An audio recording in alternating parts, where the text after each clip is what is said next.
When my wife got sick, I took on everything: cooking, cleaning, doctor visits, even quitting my job to be with her. Her parents never thanked me. Her sister said, "You look tired.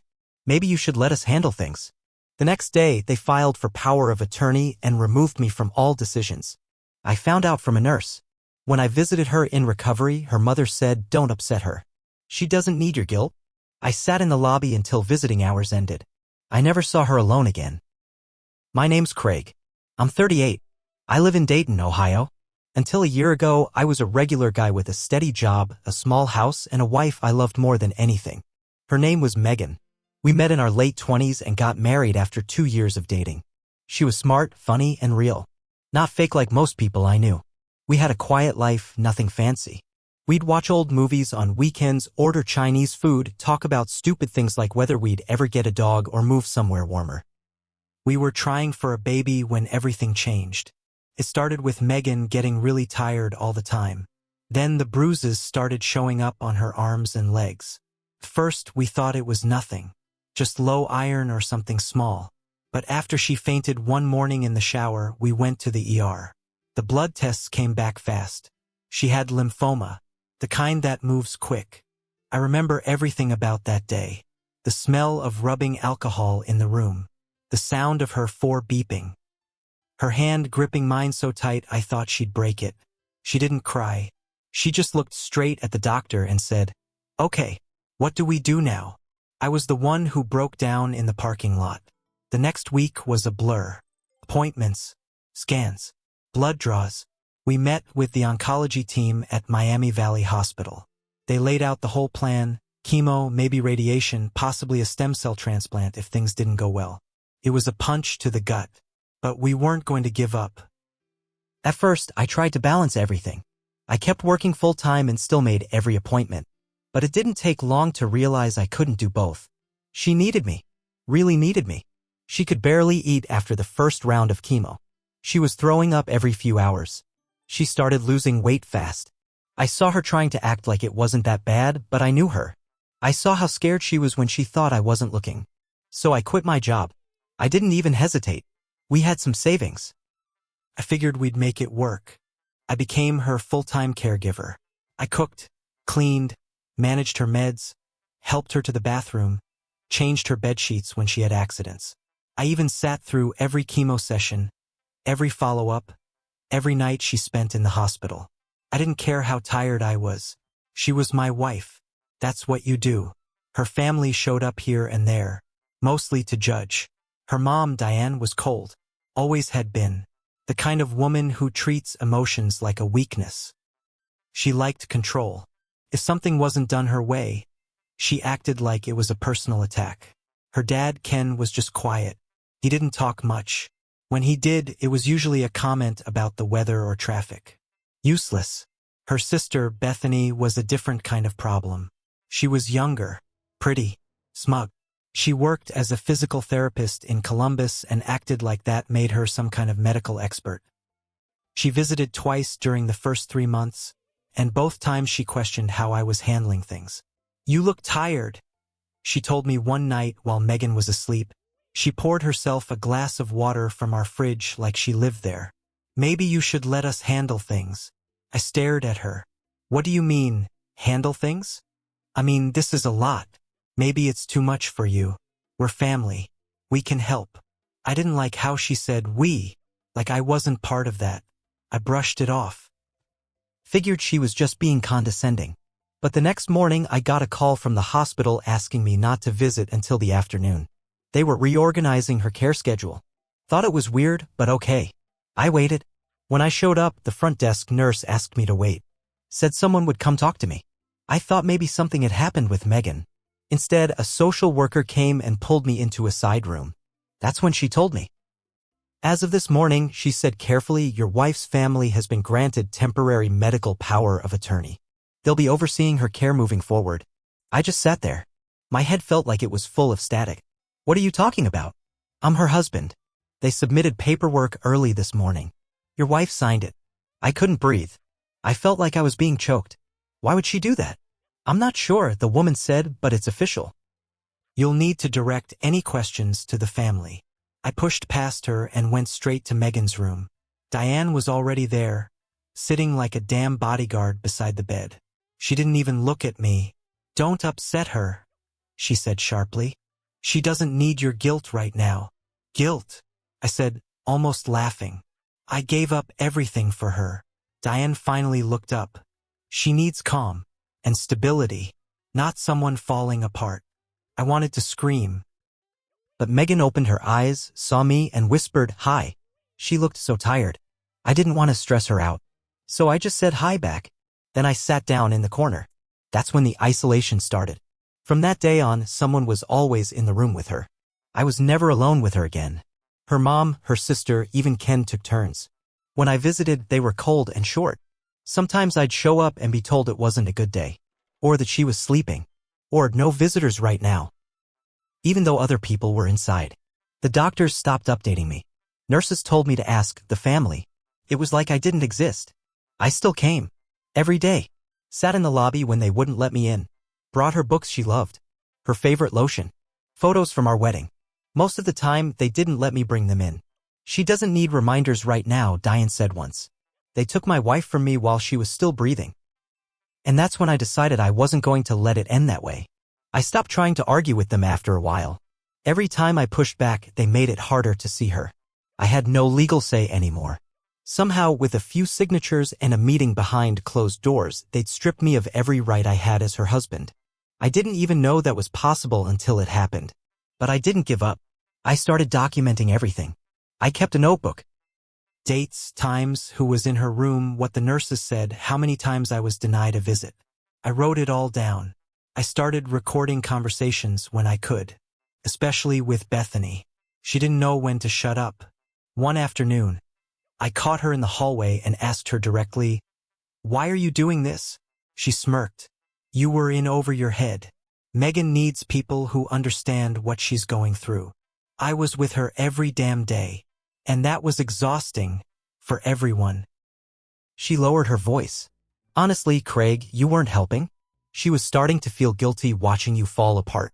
That's when I knew they'd been feeding her lies, making me out to be the one causing stress. I wanted to grab her right there and scream, but I didn't. I just walked away, back to the lobby. Then I started digging. Through an old friend who worked at the county courthouse, I got a copy of the POA paperwork. Megan's signature was shaky, real shaky. Dated 2 days after a long chemo session that had her almost unconscious. She could barely keep water down that week, let alone sign legal papers. I knew what they'd done. I just needed proof. I met with a lawyer, a quiet guy named Rick. I gave him everything I had. He listened carefully, read the notes, looked through the hospital visit logs I'd requested under my own name. He didn't say much until the end. "You've got something here," he said.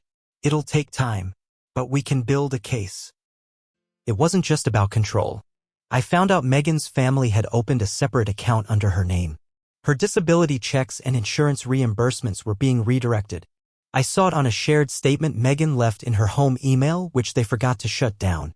Diane and Bethany were siphoning off her money. They weren't just cutting me out. They were taking from her. I gave Rick everything. Meanwhile, I kept visiting. I didn't let them see what I was doing.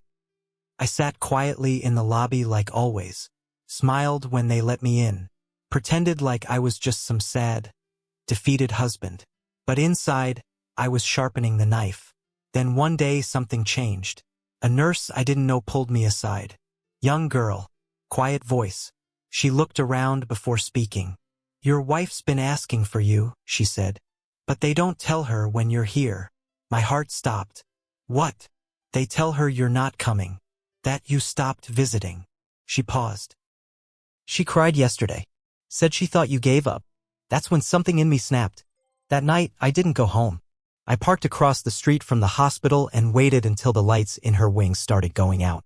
I knew the schedule by now. I'd been watching it for months. Her mother always left by 9:30. Bethany stayed later some nights, but usually not past 10 unless she wanted to play hero. At 10:12, I saw the hallway lights dim. Then I saw Bethany walk out the side entrance, phone in hand, laughing at something. I walked in 15 minutes later. The late shift security guard didn't know me, new face. I signed the visitor log with my middle name and said I was her cousin from out of town. They waved me through. Room 312. I walked slow. I felt sick. When I stepped in, Megan was half asleep, her face pale and thin, but her eyes fluttered open. She blinked. Craig? Yeah, I said, choking it out. It's me. She started crying. Just small, quiet tears. I sat beside her, took her hand. It was cold, but she gripped mine like she did the day we found out she was sick.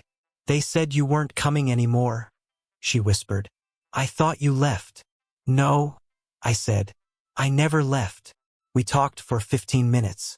She told me how confused she'd been, how they told her I was too stressed, that I didn't want to be part of her care anymore, that I was taking the money and planning to leave her. It all hit me at once. They said you yelled at the doctors, she whispered. I shook my head. I never yelled. I begged them to let me see you. She looked away. I didn't know what was true anymore. She tried to sit up, but couldn't. I want to fix this. You will, I told her. But I need you to do something first. I gave her the phone I'd brought with a note inside the case. Just a list of questions to ask. She nodded slowly. I kissed her forehead and left before the night nurse could catch me. 2 days later, the hospital lawyer called me. Megan had filed to revoke the power of attorney. That should have been it. But Diane and Bethany didn't back off. They filed an emergency petition to keep control, claiming Megan was mentally unfit to make decisions. Said she was confused, delusional. Claimed I was manipulating her. That's when Rick brought out the big guns. The financial records. The emails. The signatures from days when Megan was barely conscious. The audio of Bethany telling me I was falling apart and needed to be removed. We filed for medical fraud. We filed for conservatorship abuse. We got a judge involved. The court ordered a full review. Diane and Bethany were removed from all medical decisions until the investigation was over. But it wasn't enough. Because while I was fighting in court, Megan took a turn for the worse.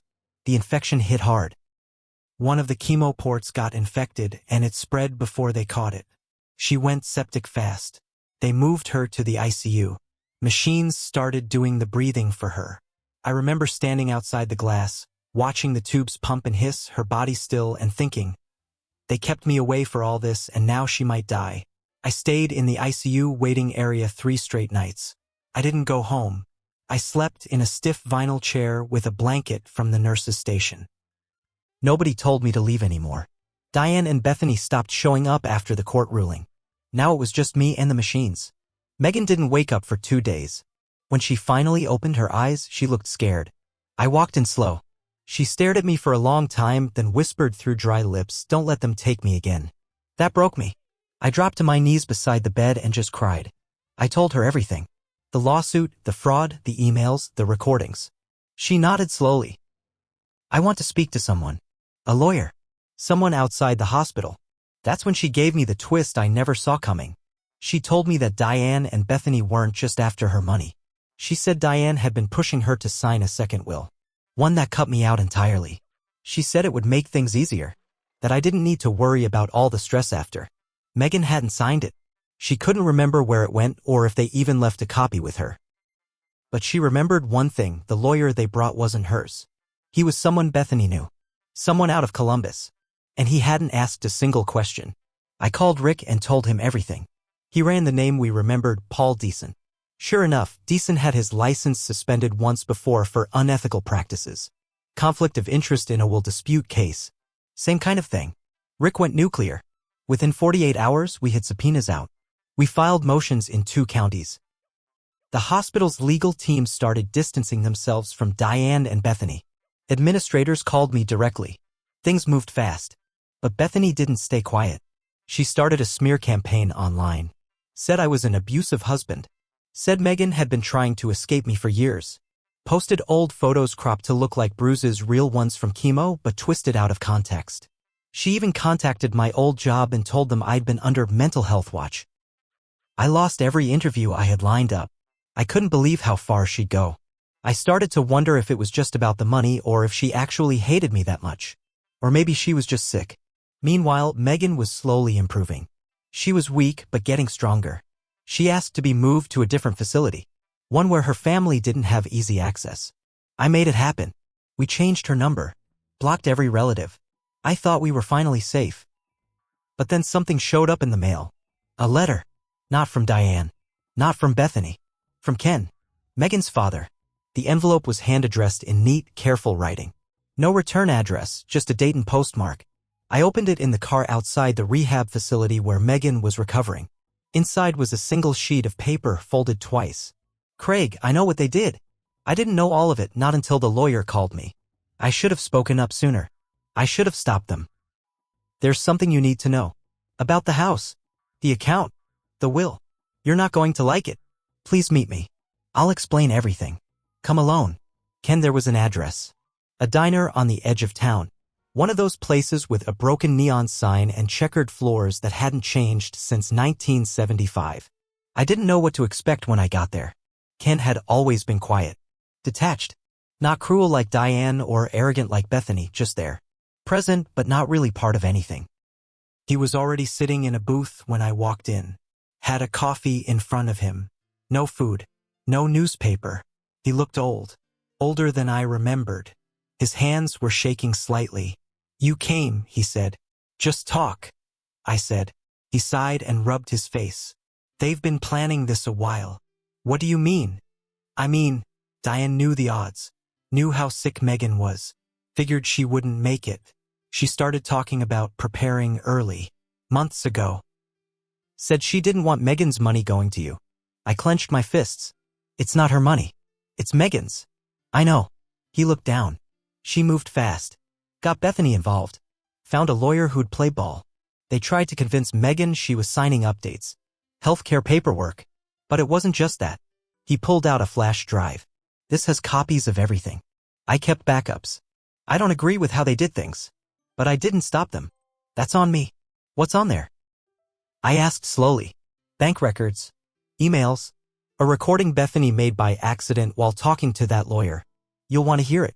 I took it. Why are you giving me this now? He looked at me for a long time. Then he said something I didn't expect. Because Megan's pregnant. I felt the ground shift under me. What did you say? She's pregnant, he said again. The hospital ran a routine blood panel when she was moved. They caught it. I stared at him, frozen. She doesn't know yet. But Diane, she found out. That's why she's fighting so hard to get back in. It's not just about money anymore. It's about control. She wants custody. Of that baby. I stood up. Ken didn't try to stop me. I drove straight to the rehab center. My hands were shaking. I could barely grip the wheel. My thoughts were spinning. Pregnant? After everything? And Diane, she knew? She was trying to steal our child? When I got to Megan's room, she was sitting up in bed, reading. She looked better. Stronger. Her hair was just starting to grow back. She smiled when she saw me. What's wrong? She asked. I closed the door behind me. We need to talk. She sat up straighter. Craig, you're scaring me. I told her everything. The flash drive. Ken. The pregnancy. She stared at me like I was speaking a different language. Her hand slowly moved to her stomach. I'm pregnant. I nodded. They found out before you did. That's why Diane is still fighting. It's not just about you anymore. Megan didn't cry. She didn't scream. She just whispered, I want to destroy them. That's when I knew we were on the same page. Rick took the flash drive and opened a full civil case. The audio on it was brutal. Bethany laughing on a call with the shady lawyer, saying, if Megan dies, he gets nothing. This way we control it all. Even the baby, if there is one. That was it. It wasn't just fraud anymore. It was conspiracy. Exploiting a vulnerable adult. Financial abuse. Attempted custodial interference. The story went public after a reporter picked up the court filings. Suddenly, people were asking questions. Megan gave a statement. So did I. We stayed quiet on the pregnancy, only a few people knew, but we made sure everyone knew what had been done to her. And it blew up. Diane lost her nursing license. Turns out she'd lied about her status to get access to Megan's records. She was charged with medical impersonation and fraud. Bethany was fired from her physical therapy job. Her professional license was suspended. The hospital she worked for issued a statement cutting ties with her completely. They tried to countersue for emotional distress. The judge laughed them out of the courtroom. Ken moved out. Filed for divorce from Diane after 32 years of marriage. Said he should have left years ago. He visits now. Quietly. Brings food. Never asks for anything. Megan and I? We moved. Not far. Just out to a quiet place near Yellow Springs. We needed peace. The baby came early. A girl. We named her Grace. And just before her first birthday, Megan took Diane and Bethany's last gift, the house they tried to steal, the one Megan inherited anyway, and sold it. We used the money to start a small foundation for cancer patients without family. She named it Stay With Me. Because when they tried to take her away, I stayed. And then I took everything back.